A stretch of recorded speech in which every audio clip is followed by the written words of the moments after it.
સ્થાનિક સ્વરાજ્યની ચૂંટણીઓ માટે મતદાન ચાલી રહ્યું છે ત્યારે 1 વાગ્યા સુધીનો મતદાનનો આંકડો હવે સામે આવ્યો છે। ક્યાંક મતદારોનો જબરજસ્ત ઉત્સાહ જોવા મળ્યો છે તો ક્યાંક મતદારો હવે નીરસ પણ રહ્યા છે।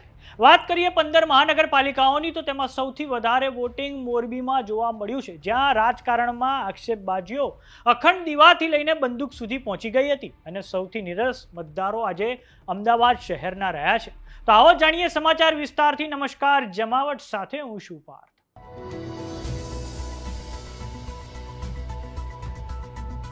સૌપ્રથમ વાત કરીએ દર્શક મિત્રો આપણે 15 મહાનગરપાલિકાઓના એ આંકડાની તો બપોરે 1 વાગ્યા સુધીમાં અમદાવાદમાં 18% વોટિંગ થયું છે, વડોદરા મનપામાં 24% વોટિંગ થયું છે, ત્રીજા નંબરે સુરતમાં 21.5% જેટલું વોટિંગ થયું છે। આ એ જ સુરત છે કે જ્યાં આમ આદમી પાર્ટી અને ભારતીય જનતા પાર્ટી વચ્ચે જબરજસ્ત ટક્કર જોવા મળી છે અને આ ઉપરાંત સુરતમાં ગઈકાલે પાટીદાર દીકરીના કેસમાં પણ જે રાજકારણ છે તે ગરમાઈ ગયું હતું અને ગઈ વખતે 2021ની કોર્પોરેશનની ચૂંટણીઓમાં આમ આદમી પાર્ટીએ 27 સીટો પ્રાપ્ત કરી હતી, જ્યારે કોંગ્રેસનું ખાતું પણ નહોતું ખુલી શક્યું।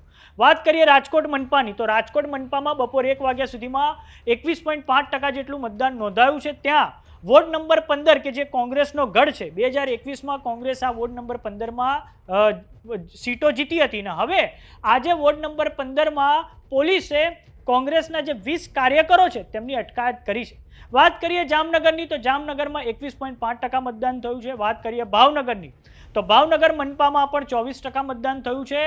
તો વાત કરીએ રાજ્યમાં અત્યાર સુધીમાં સૌથી વધારે મતદાન જો થયું હોય તો તે મોરબી મહાનગરપાલિકામાં થયું છે, ત્યાં 31% વોટિંગ થયું છે। મોરબીમાં કાંતિ અમૃત્યા અને આ ઉપરાંત જે અન્ય અપક્ષ ઉમેદવારો છે તેમની વચ્ચે જબરજસ્ત આક્ષેપબાજીઓ થઈ હતી અને આ કારણે સૌરાષ્ટ્રના રાજકારણમાં ગરમાવો આવી ગયો હતો અને મોરબીમાં પણ વોર્ડ નંબર 1માં જે ભાજપના પૂર્વ પ્રમુખ છે દેવાભાઈ અવાડિયા, તેમણે તો પોતાના પુત્ર સહિતની આખી પેનલ જ મહાનગરપાલિકામાં ઉતારી દીધી છે।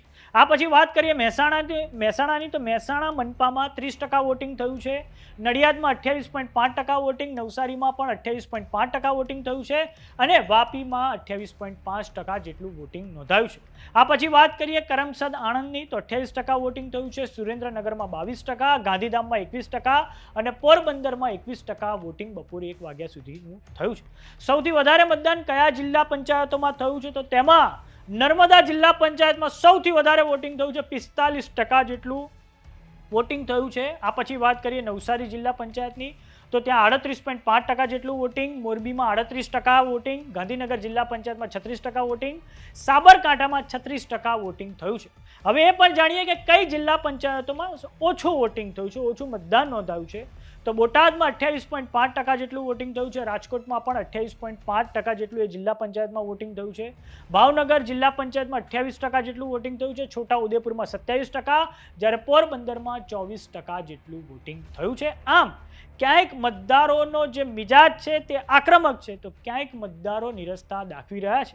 રાજ્યમાં એક તરફ જબરજસ્ત રીતે કાળઝાળ ગરમી પડી રહી છે તો હવે સ્થાનિક સ્વરાજ્યની ચૂંટણીઓના કારણે રાજકારણમાં ગરમાવો આવી ગયો છે, કેમ કે દરેક જગ્યાએ જે આક્ષેપબાજીઓ છે તે ખૂબ જ ચરમસીમાએ પહોંચી ગઈ હતી અને નેતાઓ એકબીજા પર વ્યક્તિગત પ્રહાર પણ કરી રહ્યા હતા।